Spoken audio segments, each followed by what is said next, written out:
Hello everyone, welcome to Assam Wi-Fi Study.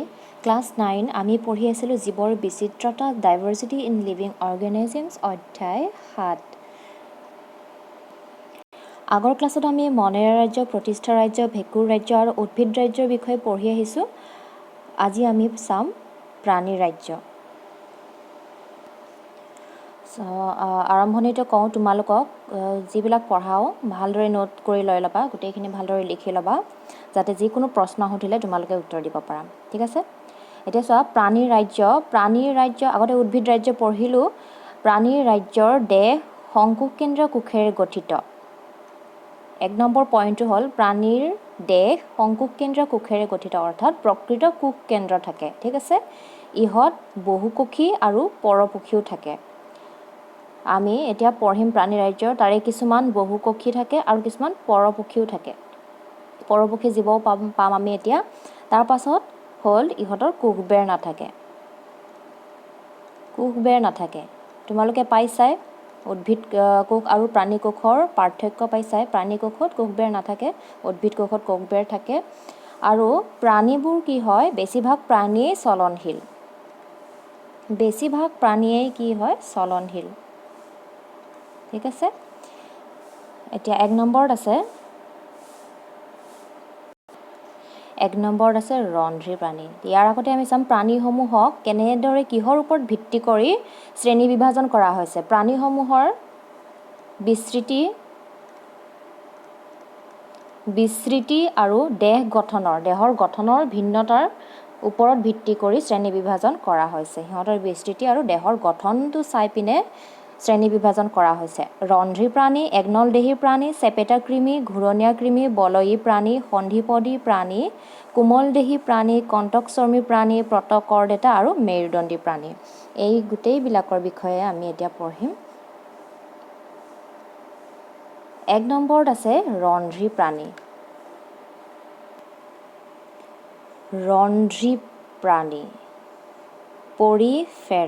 পৰিফেৰাৰ এটা কথা মনত ৰাখিবা, পৰিফেৰা প'ৰ্ছ মানে ফুটা। ঠিক তেনেদৰে ৰন্ধ্ৰ মানে কি? ফুটা। এই প্ৰাণীবিলাক কি হয়, ৰন্ধ্ৰী প্ৰাণীবিলাক কি হয়, দেহত ফুটা থাকে, ৰন্ধ্ৰ থাকে, অসংখ্য ৰন্ধ্ৰযুক্ত। ইয়াতে উদাহৰণ চোৱা, চাইকন।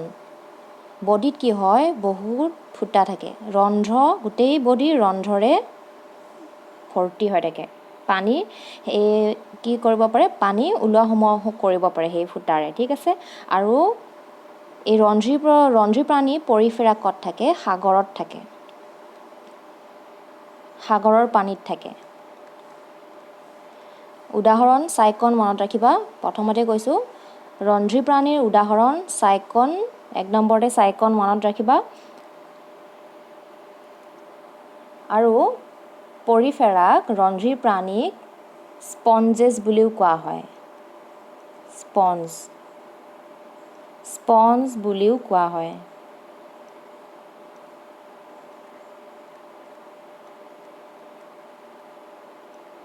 তোমালোকে ভোলৰ জাবৰ দেখিছানে? কিছুমানে গা ঘঁহিবলৈ ইউজ কৰে যে ভোলৰ জাবৰ, এই চাইকন এই ভোলৰ জাবৰৰ নিচিনা ফুটা ফুটা আছে।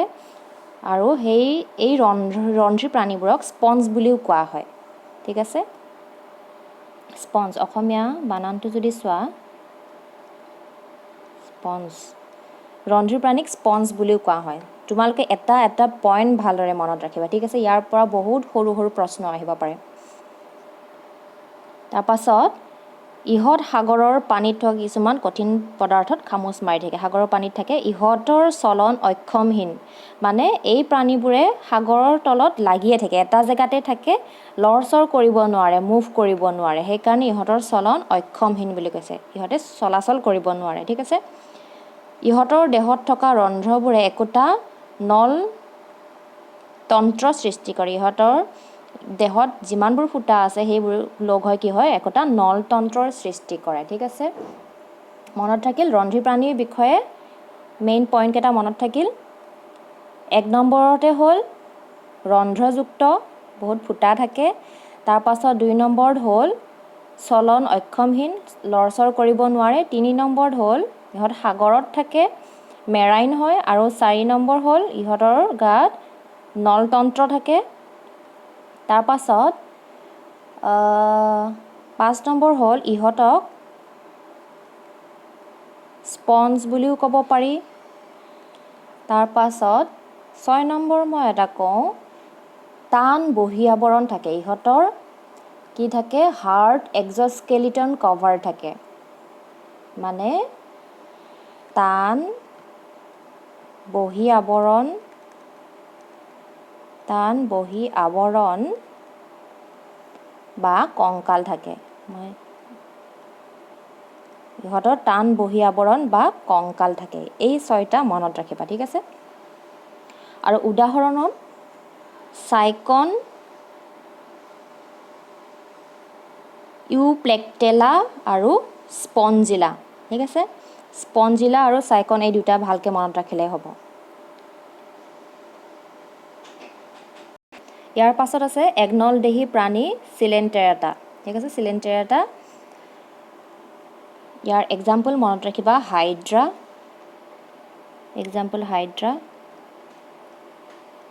কেতিয়াবা পৰীক্ষাত হাইড্ৰাৰ চিত্ৰ আঁকিবলৈ দিয়ে। এক্সাম্পল চোৱা, হাইড্ৰা।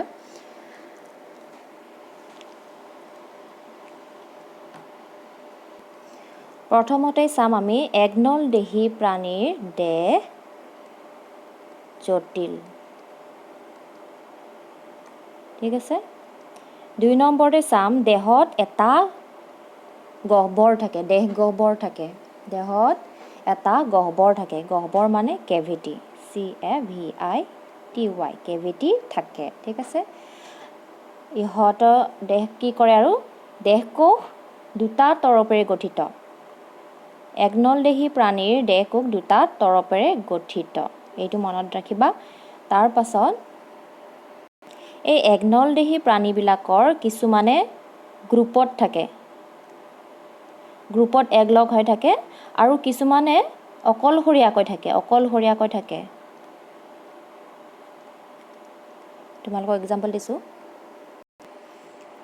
এইটো চোৱা, এইটো হ'ল হাইড্ৰা।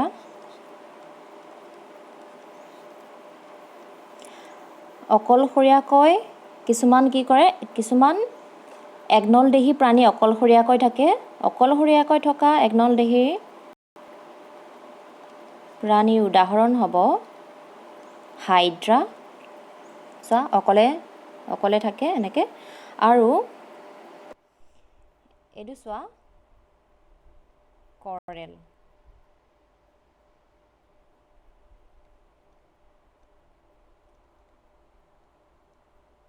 CORAL, কৰেল। অসমীয়াত কয় প্ৰবাল। এইটো একনলদেহী প্ৰাণীয়ে হয়, সাগৰৰ তলত থাকে, কিন্তু ইহঁত গ্ৰুপত থাকে। সেইকাৰণে ইহঁতক কয় সংঘবদ্ধ হৈ থাকে। সংঘবদ্ধ হৈ বা গ্ৰুপত হৈ থকা একনলদেহী প্ৰাণীৰ উদাহৰণ হ'ব কৰেল বা প্ৰবাল, ঠিক আছে? মনত থাকিব তোমালোকৰ।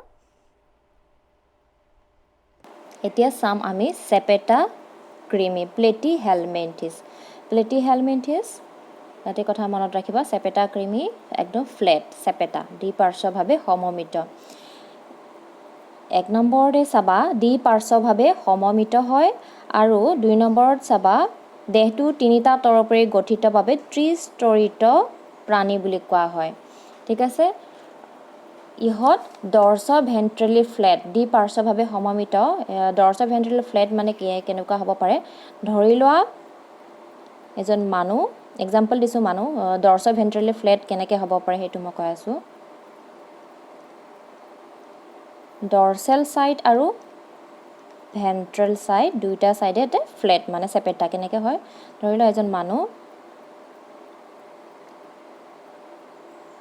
মানুহজন এইফালে মুখ হৈ আছে। এই পিঠি অংশটো আৰু এই বুকু অংশটো, পিঠি অংশ আৰু বুকুৰ এই পেটলৈকে চেপেটা, মানে এইফালেও চেপেটা, এইফালেও চেপেটা। সেইকাৰণে ডৰ্চভেন্ট্ৰেলি, সেইকাৰণে ইয়াক কি হয়? চেপেটা কৃমি বুলি কোৱা হয়। 2টা ছাইডেই চেপেটা, ঠিক আছে? 2 নম্বৰতে আমি পাম ইহঁত ত্ৰিস্তৰীয়। ত্ৰিস্তৰীয় ট্ৰিপ্ল'ব্লাষ্টিক, ঠিক আছে, 3টা তৰপেৰে গঠিত দেহটো। তাৰ পাছত দেহ পৃষ্ঠীয় অংকীয়ভাৱে চেপেটা, ক'লোঁ, কিছুমানে মুক্তভাৱে থাকে আৰু অকলশৰীয়াকৈ থাকে আৰু কিছুমানে পৰজীৱী হিচাপে থাকে। ইয়াতেও সেই একে আছে, ইয়াৰে কিছুমান মুক্তভাৱে থাকে আৰু কিছুমানে পৰজীৱী হিচাপে থাকে। মই ওপৰত লিখি দিছোঁ। চেপেটা কৃমিৰ কিছুমানে মুক্তভাৱে থাকে। মুক্তভাৱে থকা চেপেটা কৃমিৰ উদাহৰণ হ'ব প্লেনেৰিয়া। এই লিখি ল'বা আৰু মনত ৰাখিবা। মুক্তভাৱে থকা চেপেটা কৃমিৰ উদাহৰণ হ'ল প্লেনেৰিয়া আৰু পেৰাচাইট। পৰজীৱী হিচাপে থকা চেপেটা কৃমিৰ উদাহৰণ হ'ল যকৃত কৃমি। পৰজীৱী হিচাপে থকা চেপেটা কৃমিৰ উদাহৰণ কি হ'ব? যকৃত কৃমি বা লিভাৰ ফ্লেক। যকৃত কৃমি লিখিলেও হ'ব। ধুনীয়াকৈ লিখি ল'বা। ইয়াৰ পাছত আছে ঘূৰণীয়া কৃমি, নিমাতডা। দেহ দ্বিপাৰ্শ্বভাৱে সমমিত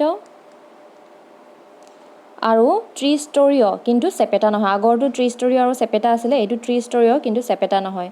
ইহঁতৰ দেহ চুঙাৰ নিচিনা আৰু দেহগহ্বৰ থাকে যদিও প্ৰকৃত অংগ প্ৰত্যংগ নাথাকে। ইহঁত পৰজীৱী হয়। উদাহৰণ হ'ল, এইটো লিখি ল'বা, ইহঁত পৰজীৱী।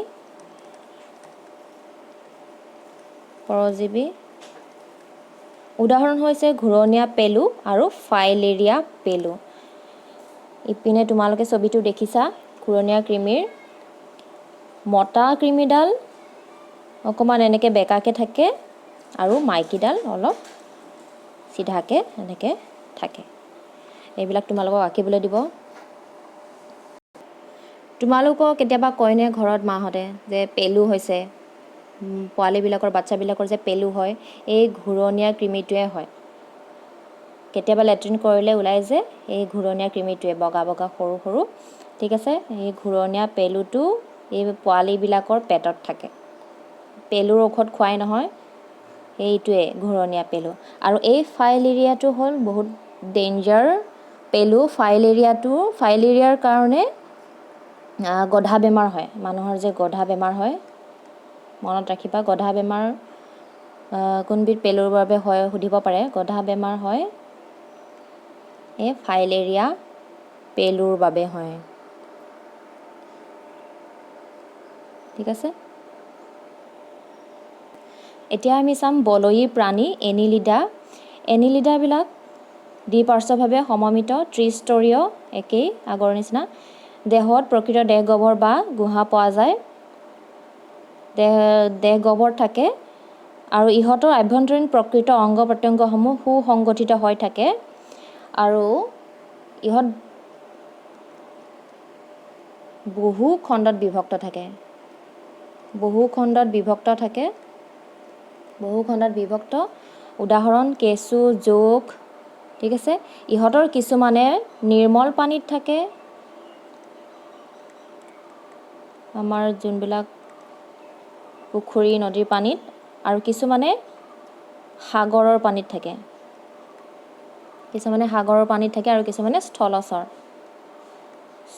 যেনে কেঁচু স্থলচৰ, জোক পানীত থাকে, ঠিক আছে। মনত ৰাখিবা।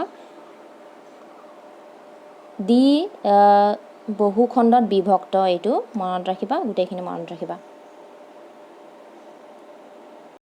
ইয়াৰ পাছত আছে সন্ধিপদী প্ৰাণী, আৰ্থ্ৰপডা।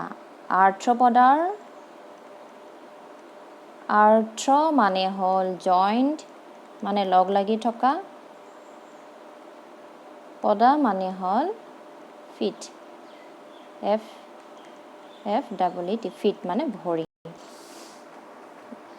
এই সন্ধিপদী প্ৰাণীৰ বেছিভাগ গোটেইবোৰ প্ৰাণীয়ে তুমি চালে দেখিবা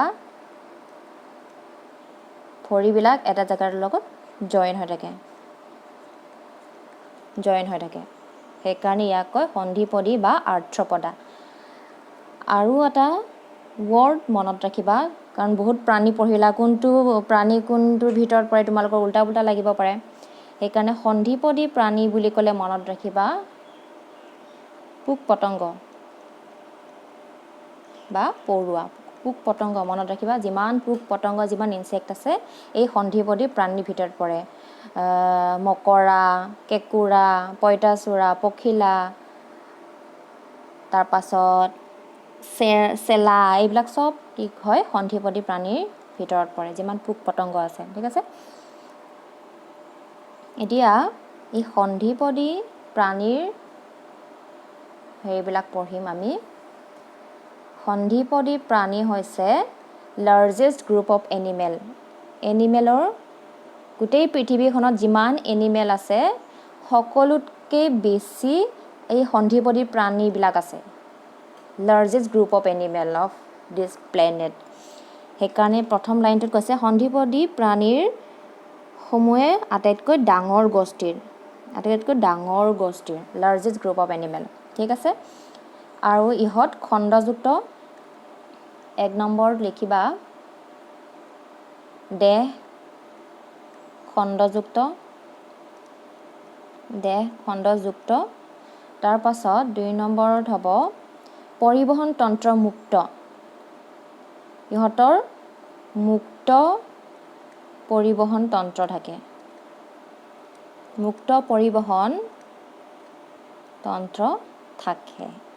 সন্ধিপদী প্ৰাণীবিলাকৰ পৰিবহন তন্ত্ৰ মুক্ত অপেন চাৰ্কুলেটৰী সিস্টেম আমাৰ যেনেকৈ বডিত তেজ চলাচল কৰিবৰ কাৰণে আমাৰ কি হয় ভেছেল থাকে সেই ভেছেলৰ ভিতৰতহে সেই টিউব নিচিনা ভেছেলৰ ভিতৰতহে তেজবিলাক চলাচল কৰে অপেনকৈ মুকলিকৈ ঘূৰি নুফুৰে আমাৰ তেজখিনি হয়নে কিন্তু সন্ধিপদী প্ৰাণীবিলাকৰ সেই তেনেধৰণৰ ভেছেল নাথাকে ইহঁতে মুক্তভাৱে তেজবিলাক মুক্তভাৱে থাকে সেইকাৰণে মুক্ত পৰিবহন তন্ত্ৰ অপেন চাৰ্কুলেটৰী সিস্টেম বুলি কয় আৰু আমাৰ মানুহৰ বডিৰ চাৰ্কুলেটৰী সিস্টেমটো ক্লোজ বন্ধ চাৰ্কুলেটৰী সিস্টেম ঠিক আছে দেহ খণ্ডযুক্ত মুক্ত পৰিবহন তন্ত্ৰ থাকে আৰু দেহ গহ্বৰ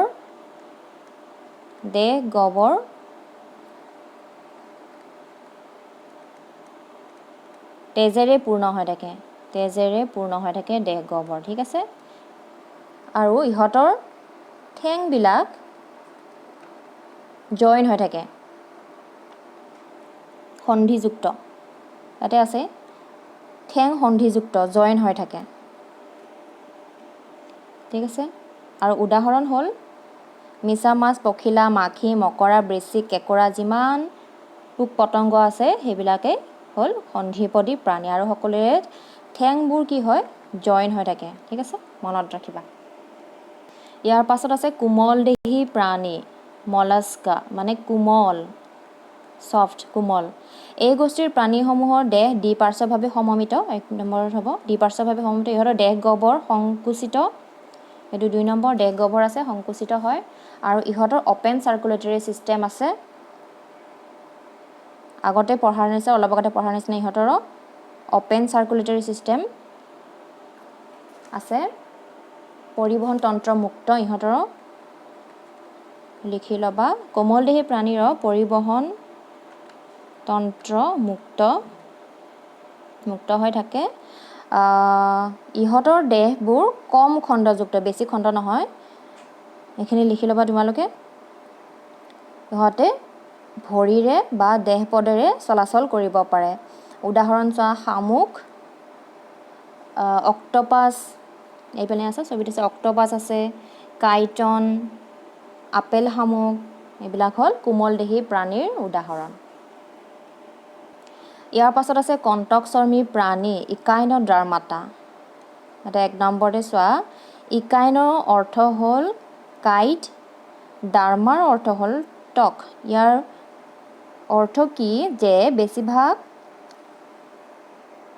নহয় কণ্টকচৰ্মী প্ৰাণীবিলাকৰ কি হয় কাইটেৰে আবৃত হৈ থাকে ঠিক আছে আৰু এইবিলাক সম্পূৰ্ণ সাগৰীয়া হয় আৰু মুক্তভাৱে বিচৰণ কৰি থাকে মুক্তভাৱে ঘূৰি ফুৰে ইহঁতৰ দেহ ত্ৰিস্তৰীয় আৰু দেহ গহ্বৰযুক্ত প্ৰাণীসমূহৰ দেহত বিশেষ ধৰণৰ জলসংবহন নলিকা ৱাটাৰ ড্ৰাইভাৰ টিউব সিস্টেম থাকে ঠিক আছে আৰু এটা ইম্পৰ্টেণ্ট হয় ইহঁতৰ দেহত টান চূণজাতীয় কঠিন পদাৰ্থৰ দ্বাৰা নিৰ্মিত এটা কংকাল থাকে আৰু উদাহৰণ যদি চাওঁ তৰা মাছ ষ্টাৰ ফিছ আৰ্চিন এফালে আছে তোমালোকৰ চিত্ৰত আছে সামুদ্ৰিক তিয়হ তাৰপাছত এণ্টিডন সামুদ্ৰিক আৰ্চিন এইবিলাক চব সাগৰত পোৱা যায় কণ্টকচৰ্মী প্ৰাণীবিলাক গোটেইবোৰ সাগৰত পোৱা যায় এতিয়া জলদি কমেণ্ট কৰা আৰু উত্তৰ দিয়াৰ কোনে ফাৰ্ষ্ট এনসাৰ দিব পাৰা ৰন্ধ্ৰী প্ৰাণীৰ উদাহৰণ হ'ল ৰন্ধ্ৰী প্ৰাণীৰ উদাহৰণ কি চাৰিটা অপচন আছে হাইড্ৰা চাইকন পখিলা শামুক ৰন্ধ্ৰী প্ৰাণীৰ উদাহৰণ কোনটো হ'ব জলদি কমেণ্ট কৰা কোনে ফাৰ্ষ্ট কৰিব পাৰা এইটো হ'ল 1 নম্বৰ আৰু 2 নম্বৰটো আছে 2 নম্বৰটো চোৱা সন্ধিপদী প্ৰাণীৰ পৰিবহণ তন্ত্ৰ মুক্ত পৰিবহণ তন্ত্ৰ নে বন্ধ পৰিবহণ তন্ত্ৰ জলদি কমেণ্ট কৰা জলদি কোনে ফাৰ্ষ্ট কমেণ্ট কৰিব পাৰা শুদ্ধ উত্তৰ কোনে দিব পাৰা Okay, thank you.